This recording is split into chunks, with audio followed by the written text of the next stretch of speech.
time for the visit with the person of high strangeness. We have an exciting show for you today. This is the second one where we discuss the Trilakes UFO conference that took place in November of 2003. Eventually, there's going to be one more kind of like a summary. The first one we had Dr. Jordan, Gilbert Jordan on it himself. Now, today we have a lot of inserts, so I'm not going to linger because we're going to Kimberling City, Missouri, and as soon as we queue up, I have no announcements or anything. I just want to take you there and kind of revisit some of the things that we did. And in November of 2003. And Kimberling City. Enjoy. And at the resort here, where the conference took place. As you can see, it's Washington weather. It's all drizzly and foggy, and this is the big parking lot here. There's a lake on the other side here, except you can't see it. It's really been foggy. And so we're going to go into Papa Grande's here. It's a little Mexican restaurant. I'm going to find me a cup of coffee out, so come right along. I think I'm in the right place. There's a flying saucer here. So here we are. She did too. Called y'all chiefed out. I feel like a chieftain now. There's a lot of happy people so early in the morning. I don't even know who I am. There, look what I found. I know who they are. No, I don't. Look who I found. Bob White, Monica Ryan, His favorite place to be. Oh, Tanashi Bushan. Hi. Area 52. Good morning. Good morning. And Barbara McGuire. Good morning. Tom Berg, by the way, the one that got all the money from this little object. Oh, it's over. There's been a sighting.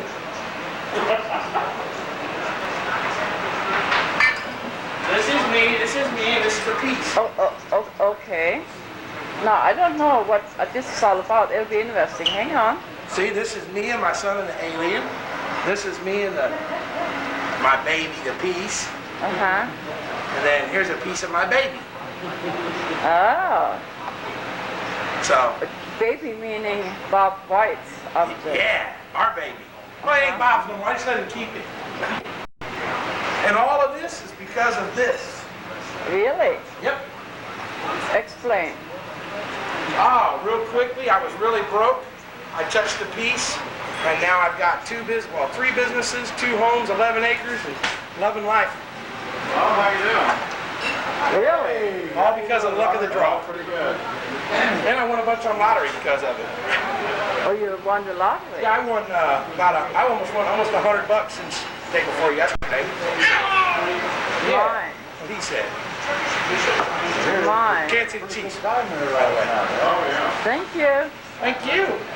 Yes, Dr. Gibbons. Hi, good morning. Yeah.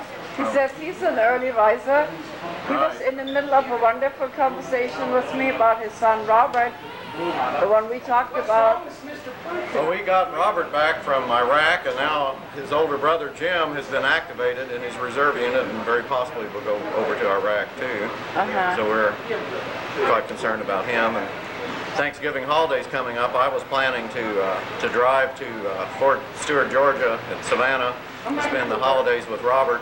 But now with his brother going to be activated, Robert's going to try to come back, I think, and so that's going to change our plans. But Wow. I don't know if I was in the middle of my conversation, and it's so early in the morning, I didn't know who I was, and I just left you standing there talking, and I swapped off. no, I was. I don't know if Dr. Gibbons told you or not, but he was over in Iraq too. He was a desert strike. Yeah, I know. It's an interview, yeah. Then his kid goes over there. Yeah. Now the second one's going Now the over. second one's going Yeah. So, But it was pretty certain that James's unit was the last unit in Springfield that had not been activated. And now they're actually recycling the units because they're staying in Iraq longer than they thought they were going to do, and so I was pretty sure he was going to have to go. Now he's the one that trained with Jessica Lynch at Fort Jackson, South Carolina, and Fort Lee, Virginia. Yeah, And they're the same specialty. They're automated logistics specialists, and so that means he's in a supply sort of unit like Jessica was. And we're hoping that, in fact, Robert hopes that maybe at this point that they will stay in the United States. Their unit will stay in the United States and replace the active duty unit that would go overseas. Because the reserves are, there's a lot of criticism that the reserves aren't getting enough medical attention and things like that. Right, So yeah. right now all we know is he's activated. He'll go on active duty probably for a year. And financially for him, that's a good deal. You get your expenses paid. Real soldier for you there. Right. He is thinking about nothing except the benefits. Right. I retired. Yeah. That's my whole. I have to come closer because it's so noisy. I retired from 21 and a half years in the military back in February. Yeah. And I draw my military retirement. And my ex-wife, turns out that since we were married for 20 years, she gets my benefits like we were married. So she had eye surgery, she had cataract removal financed through my military benefits, which is good. That she almost lost her eyesight totally, was almost blind, and now she's recovered her eyesight, so that's really good. My son John is in Rolla at the University of Missouri at Rolla. He's going into computer software engineering, and he didn't want to do the military until he got out of college. Then he'll get a direct commission and he'll go in the military, but he didn't want to interrupt his college at this point. Yeah. And my youngest son Presley's just 10 years old, so he doesn't really understand a lot of this with his brothers gone and coming back and reunions and all that stuff. So I'm hoping that the family can be together for Thanksgiving, because it'll probably be a year before Jim will be back if he goes overseas. But today's the Spook Light. Today's my presentation of the Spook Light. No wonder you're so happy. With your Sean's revolutionary footage that we shot last year. Really good, huh? Oh, that opened a whole new It's world so loud. in the Spook Light. That is so loud. Excuse me, hon. Hang on just a minute. Let me finish my interview real quick. I want to know how you're going to recreate all 4 of those lights. Don't know yet. I don't know. I've got to find where the other 3 come from first. Right. But we're going to show the footage, and then I've got the footage that was taken back, the first motion picture footage that showed the light that was used on the television show Real People. I was thinking about it last night. We shot additional footage that didn't survive. My friend Fred Schweitzer died in 1996 at the age of 53, and his wife got all of his stuff. And then she remarried, and we don't know where all the films and all he did, where that's ended up. But we shot another film in, must be about 1959, of the Spook Light, the first actual moving pictures of it at all. That was shot on Tri-X black and white film. But that's in his collection, and I don't know if that's even still safe. But then we went back and shot the Spook Light in color film, real-time color film, and that's what was used on the NBC show Real People. So I'm excited and to share all this new footage with everybody. It's so noisy. I don't know if this came out or not. Okay, we can make noise. That's the inside, the happy place, early in the morning.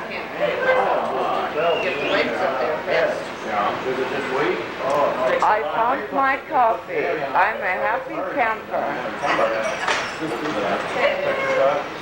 I'm done. Oh, you're fine. Thank Sweetie. you. I'm just running around like this. Go ahead, Tom. Now the internet's down around. You say you have a freaky story? Well, just a couple of museum stories. You've heard this alien that says, welcome to alien territory. That's one of the things we sell. Well, we have one by the front door, and it operates off of a solar cell when the shadow goes across it. Well, we have a very extensive alarm system in the museum. We have the windows, the doors, proximity, all this stuff. So I know when the door alarms are on, there's nobody has gotten in to the museum. But all of a sudden, one time that little alien starts talking, and that really freaked me out. So I went in to look. What had happened was the shadow of the porch had come through the window, and it triggered that thing off. That was one of them. The other was we have these inflatable aliens that we used in our advertising around here. We have one of those that stands up in our display, but it leaks air. And it just so happened that we had... It blew itself up? No, it was, we blow it up, but one of them we had was leaking air. So this is coincidences, Yeah. but they happen to be at the same time. So my first job is to put the money in the cash register. So I have this big wad of money. At that time, we had a big wad of money. And I hear this tapping. Again, the alarms are on. You know, there's nobody who's come in.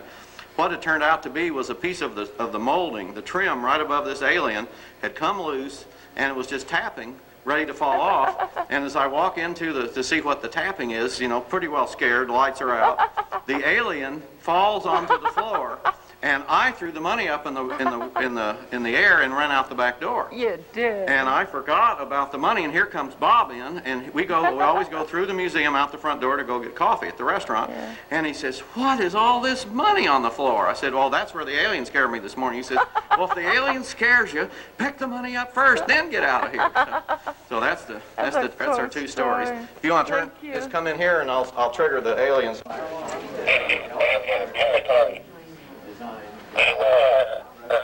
That's the sensor. Now you imagine in the dark, you just woke up, you hear that thing talking, and you know nobody else is in the building with you. Yeah. And that thing talks to you. Thank you for the story. Oh, here's another one real quick. Oh, there's another one, okay. The day I got that, the fellow I got the alien from the X-Files, he's a night person, so it was about 10 or 11 at night, and I'm taking this back. Now it's in my car, and I'm not really thinking about it. Well, then I get out. We have, in the back of the museum, we have a big sort of a street light or floodlight that illuminates the whole back. So I'm walking down with this thing under, with my arm around it, and I see my shadow, human, and then that big head shadow, and that really did freak me out for a minute until I thought, now, come on, Robert, that's a rubber statue. There's no alien behind you chasing you down. But anyway, it's just stuff like that. You can get caught up into this stuff. Yeah.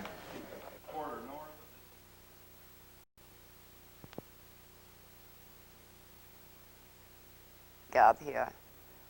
And now this was some of the fun stuff that we did at the Trilakes. And now the next clip is of two speakers that we make reference to a lot. One is John Greenwald, the young man that runs the Black Vault that consists of over 110 blacked out documents from the government under the Freedom of Information Act. And the next speaker right after him is Stedman Friedman. And of course, you all know who he is. He is, well, he's just everywhere between here and Stedman is just everywhere.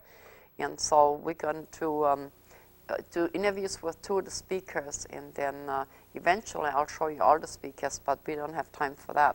So as soon as we get queued up. So say hello to John Greenwald. How are you? I'm doing good, thank you. Good. A little tired. You wasn't feeling well, huh? No, I was kind of came down a little bit ill on the first day or two of the conference, so just kind of been fighting the cold weather. I had said that to you earlier, and I wanted to go on record with that. Some of us, well, most of us, we so admire you because you are persistent and you make our job so much easier. So there's a lot of people trying to, mostly psychics and things, to protect you with the white light. Well, thank you. And so I was wondering that, so can you tell me real quick what possessed you to... Honestly, I have no great story to tell other than I was just curious. And when I was 15 years old, I started researching this phenomenon and the United States government's connection, and sure enough, it just went from there. And I came up with thousands and now well over 110,000 pages of government documents, and still haven't seen anything. So just operating off of pure curiosity. Now, a lot of people have been in your website, which is the Black Vault. Yeah. And you mentioned how you picked that word, how you picked that site. Well, yeah, it's a vault of information. When I first started, I knew it was going to be quite large, and you know, vault was a great name. And a lot of the stuff I noticed was just covered in black. And it's not, and again, not to have it's not a really fantastic story on how I came up with that name, but Black Vault. the Black Vault, and it's just a vault of information that's just covered in black. Okay. Now, who are you as a person? I'm pretty much, if you can actually define normal, just kind of a normal kid. You know, I'm 22 now, but I'm still kind of a big kid, and just love doing what I do. I love teaching people and helping others get the information they need. Information sometimes takes 4 or 5 years to obtain. Yeah, that's why we're so grateful to you. Yeah, thank you. But it's great to hear people's reaction to the information that takes 4 years to obtain when they can go online and download it in a minute. You know, and that's a great feeling for me. I'm going to put you in charge of the world. What are you going to do? Probably try and get everybody to work together versus just fighting. You know, you can have a small scale of just the UFO community. You see different sides of it arguing. Go to the United States, you've got the different political parties arguing. Do a global scale, you've got countries arguing. So it's just human nature, I guess, you know, and you would want to stop that if you were in charge of the world. But honestly, you know, I think it's probably an impossible task. I don't think it can ever stop. Do you think you'll have a family eventually? Or you? Oh yeah, I'm sure Yeah. eventually. I mean, I'm 22, so I don't really think about it that much. I like going out with my friends and having fun and, you know, just relaxing versus thinking about starting a family. So down the road when it comes. Well, we're definitely very proud of you, and we Thank you. really thank you. And you're such an example to the young people what you can do if you put your mind to it, because some of us are getting a little old, you know. Yeah, thank you very much. Yeah, so keep up the good works, and if we can ever do anything for you, just let us know. And anyway, there you have it, John Greenwald, and thank you very Thank you. much. Okay, Thank you. Bye. Conference in Kimberling, no? Kimberling City, Missouri, Missouri. Okay. south of Springfield. Anyway, it's Bob White's conference, and so it's really wonderful because we've been kind of passing for years. I always miss you, so it was my lucky day here. Stanton Friedman, how's that? How are you today? I'm great. Yeah, I hear you were busy. You gonna run off? Tomorrow morning I leave early to go to the conference just outside Las Vegas on crash retrieval conference, and I'll be speaking there too. And I'm speaking here on new attacks on Roswell and MJ-12. I'm the original civilian investigator of the Roswell incident. Civilian. I was not there in 1947, some people think. I was only 13 in 1947. We were just talking about age. Yeah, I'll be 70 next year. 70, yeah. I feel 50, Yeah. he says, hopefully. Well, in some of the circles, you're a very famous man. I get around a lot. I've been A lot. lecturing for 36 years. I've given more than 700 lectures in all 50 states, 9 provinces, and 13 other countries. Did tours of Australia and England and so forth. And I'm a loudmouth. I do lots of television and radio. I try to tell it like it is. And unlike many of the people in the field in the past, professional people, I'm not an apologist ufologist. I'm not a closet ufologist. I tell it like it is. But of course, as a nuclear physicist, I back up everything I say with facts and data, which you better if you're going to stick your neck out and don't want it chopped off. Yeah. So I'm not only the original civilian investigator of the Roswell incident, but now I've been to 20 archives and trying to get at the truth of the Majestic 12 documents. And I'm convinced that some are real and some are phony. Each one has to be taken on its own merits. The real ones are the most important classified documents ever leaked to the American public, as far as I'm concerned. Yeah, exactly, yeah. And frankly, I get a little tired of the armchair theorists who sit in their office and say, well, this document can't be real because it's not like this one. Well, I just got back from the Eisenhower Library. I've been there many times. And I look at the objections to the Majestic 12 documents, and they're typical of the intellectual bankruptcy of the pseudoscience of anti-ufology. I like the way that sounds. It's big now, yeah. Yeah, well, people make pronouncements. Yeah. There are 4 rules for debunkers, and this applies in every field, not just ufology. First, what the public doesn't know, I'm not going to tell them. Second, don't bother me with the facts. My mind's made up. Third, if you can't attack the data, attack the people, it's easier. That's right, yeah. And four, do your research by proclamation. Investigation is too much trouble. For example, one of the big objections to one of the MJ-12 documents, it lists briefing officer Admiral R.H. Hillenkoetter. Now, he was the Director of Central Intelligence in 1947. And the complaint is, but he wasn't a full admiral, he was only a rear admiral. Obviously, the document's a fraud. Well, if you look at the list of members of MJ-12, they use generic ranks for the military guy. All generals, whether brigadier, lieutenant, major, full general, are general. All generics, yeah. Yeah, admirals, rear, vice, full admiral, admiral. And so I just picked up a number of examples at the Eisenhower Library of Brigadier General Andy Goodpaster, who was Ike's staff secretary, Eisenhower staff secretary. He writes up the minutes of meetings when people get together, and he lists the attendees and what went on at the meeting, and then signs it. Now, here he lists the attendees. The military officers all use generic ranks, including himself. He calls himself General Andrew Goodpaster. He signs it Brigadier General Andrew Goodpaster. It was standard technique, in other words, and I talked to two archivists about this, to use generic titles when you got lists, especially mixed military and civilian. What's the rank of a civilian? There's no hierarchy there, you know. And they said, well, that's the way they always did things. So I dug out a number of examples of that to show the people who claim that that makes it false, that it isn't false. Yeah. And in my lecture today, I'll be showing a canceled check. Mr. Philip Klass, who's one of the noisiest of the negativists. Yes. One of these MJ-12 documents, the only original one we have, it's on onion skin paper. It's a carbon, but it's on real paper. He said the typeface is wrong. Maybe you didn't notice it's done in the large pica type.